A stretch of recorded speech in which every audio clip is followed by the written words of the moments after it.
नमस्कार दोस्तों, स्वागत है आप सभी का आपके अपने चैनल द रिटेल इन्वेस्टर में। और दोस्तों, यहाँ पे मैं जिस स्टॉक की चर्चा करने वाला हूँ उस स्टॉक में आप कह सकते हैं निवेशक जो हैं एक बहुत बहुत बुरी परिस्थिति में, बहुत बुरी स्थिति में फंसे हुए हैं। मैं ऐसा क्यों कह रहा हूँ, प्लस Q3 के जो नंबर्स निकल के आए निवेशकों के सामने वो अपने आप में बहुत बहुत ज़्यादा डिसअपॉइंटिंग थे। और इतना ही नहीं, अब निवेशकों को आगे भी इस बात का डर सता रहा है कि भैया इस स्टॉक में कभी कुछ होगा या नहीं, या जो तमाम निगेटिविटी थी, जो तमाम इश्यूज थी, अब इस पर प्राइसिंग हो गई है और अब यहाँ से स्टॉक सिर्फ ऊपर जाएगा।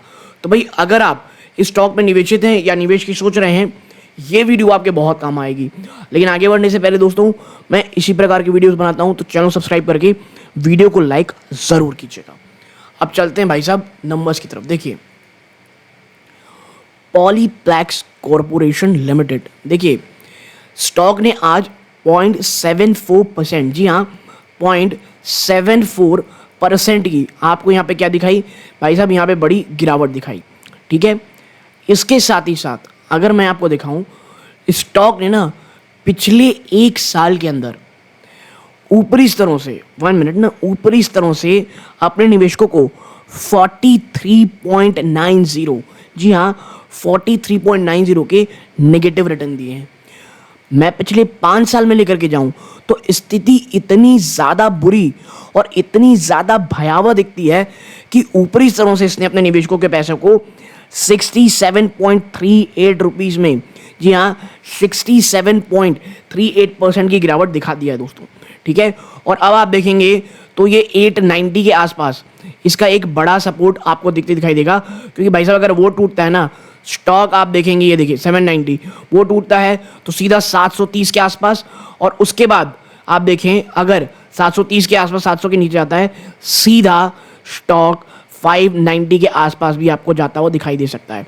ठीक है, तो अभी जो स्थिति है पॉलीप्लेक्स की, वो बहुत ज़्यादा जो हाई रिस्क टेकर हैं, प्लस जिनके पास बहुत ज़्यादा पेशेंस है, वही इस स्टॉक में निवेश की बात तो मैं कह ही नहीं रहा हूँ, निवेश के लिए सोच सकते हैं दोस्तों। ठीक है, क्योंकि पॉलीप्लेक्स में ना बहुत सारे इश्यूज हैं। और मैं आपको बता दूं, कईयों को लग रहा होगा यार पॉलीप्लेक्स बहुत ही घटिया स्टॉक है।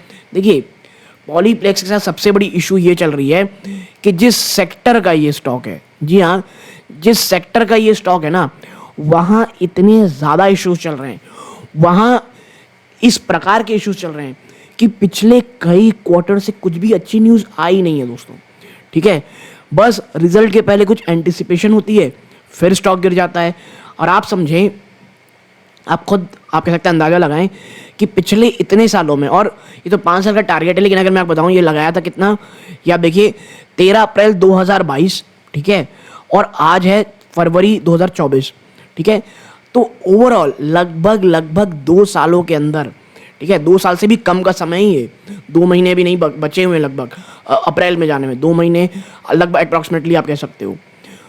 2 साल से भी कम के समय में इसने आपका 67% जो ओवरऑल प्रॉफिट था वो तो भाई साहब ये खाई गए हैं।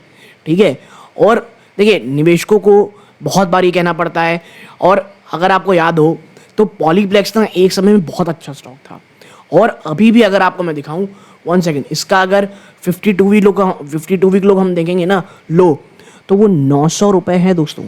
और एग्जैक्टली 52 वीक लो में ये आपको स्टॉक ट्रेड कर रहा है आसपास 52 वीक 900 रुपये और 908 के आसपास स्टॉक ट्रेड कर रहा है।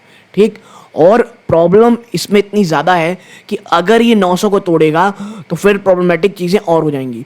प्लस इसकी वैल्यूएशन थोड़ी सी एक्सपेंसिव है दोस्तों, जी हाँ, प्लस इसकी वैल्यूएशन थोड़ी एक्सपेंसिव है। और मैं हमेशा कहता हूँ, कभी भी महंगे वैल्यूएट अगर कोई स्टॉक है, अगर वो महंगे वैल्यूएशन में ट्रेड कर रहा है दोस्तों, उसमें निवेश कर रहे हैं, एक चीज़ ध्यान में रखिएगा, अगर महंगे वैल्यूएशन की स्टॉक्स के नंबर्स खराब आते हैं और वो उस वैल्यूएशन को जस्टिफाई नहीं कर पाता है, तो वो एक ही चीज़ होता है स्टॉक जो आपको यहाँ पॉलीप्लेक्स में देखने को मिल रहा है, और जिसे हम कहते हैं दोस्तों क्रैश।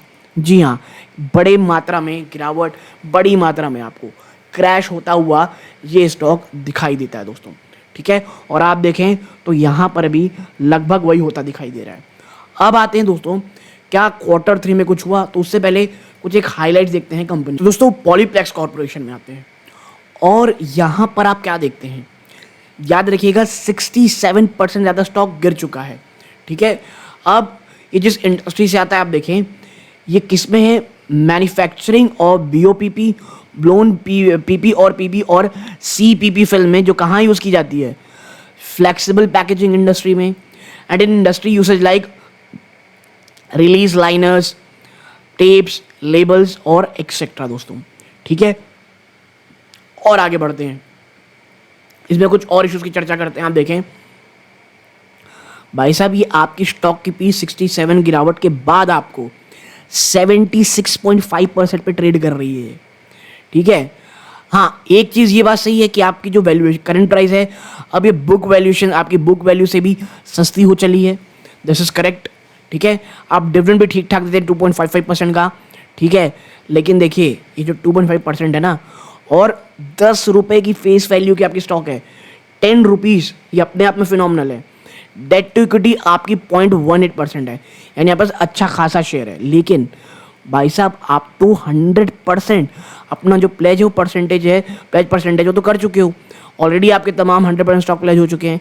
इतना ही नहीं, आपकी जो होल्डिंग है वो पिछले काफ़ी समय से मात्र 26.7% पे आ गई है। पित्रोस्की स्कोर 7% है, नो डाउट काफ़ी अच्छा होता है वो। ऑपरेटिंग प्रॉफिट मार्जिन 4.5% है। और ये देखिए सेक्टर इतनी बुरी तरह से गुजर रहा है ना, ये तमाम चीज़ें हैं। हाँ फ्री कैश फ्लो पिछले 3 सालों में पॉजिटिव रही है 1267 करोड़, ठीक है, 1267 करोड़। अब आते हैं कुछ चीज़ों पे जहाँ पे आपको समझाने को मिलेगी। देखिए इस बार जो क्वार्टरली नंबर्स आए हैं ना दोस्तों, ये देखिए क्वार्टरली नंबर्स क्या है, 1496 करोड़, ठीक है।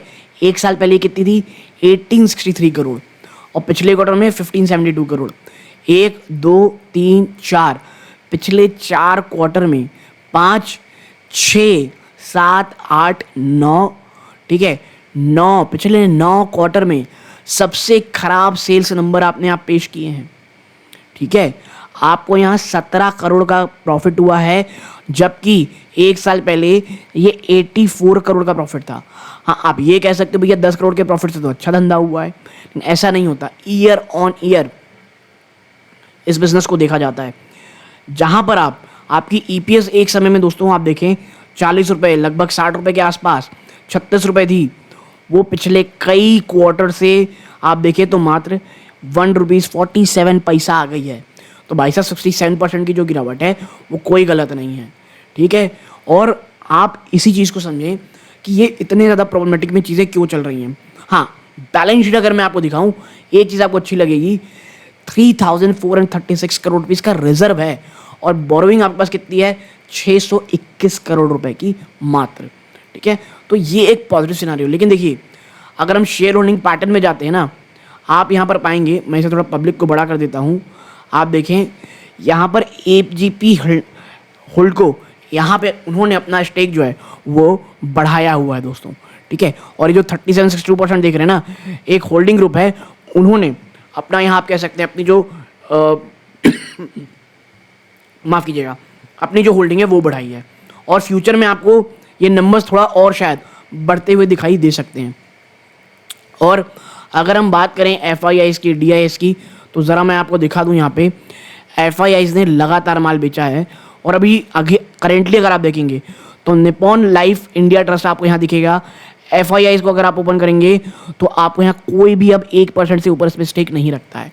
तो आप चीज़ें समझिए, चीज़ों में प्रॉब्लम किस प्रकार की यहाँ रखी हुई है दोस्तों, ठीक है। और देखिए मैं इसीलिए कह रहा हूँ स्टॉक अच्छा है, लेकिन आप देखें यहाँ पे आपकी P ज़्यादा है, आप 100% पर प्लेज परसेंटेज में हो, और आप देखें जो आपकी P 76.5% है, इंडस्ट्री की P मात्र 22.4 है। आप अभी भी P के टर्म से कितने महंगे काम कर रहे हो। तो ये जो चीज़ें हैं ना, ये हमें इन्वेस्टमेंट से पहले समझनी पड़ेंगी। और अब मुझे ये लगता है अगर आप इन चीज़ों में निवेश कर रहे हैं अभी पॉलीप्लेक्स कॉर्पोरेशन में, प्लीज़ सोच समझ के रखिएगा, ठीक है। अभी बहुत बड़े इशू से ओवरऑल जो सेक्टर है वो गुजर रहा है, मार्जिन प्रेशर से गुजर रहा है, चाइना से जो लगातार डंपिंग है, चाहे वो इंडिया में हो या यूरोप में हो, सब जगह हमको दिख रही है। और यही कारण है कि चीज़ें इतनी ज़्यादा प्रॉब्लमेटिक, इतनी ज़्यादा इशू में लग रही हैं दोस्तों। तो मुझे लगता है ये वीडियो आपके काम आया होगा। यहाँ तक जुड़ा रहे, इस बात का बहुत बहुत धन्यवाद। ये सूर्यकांत है।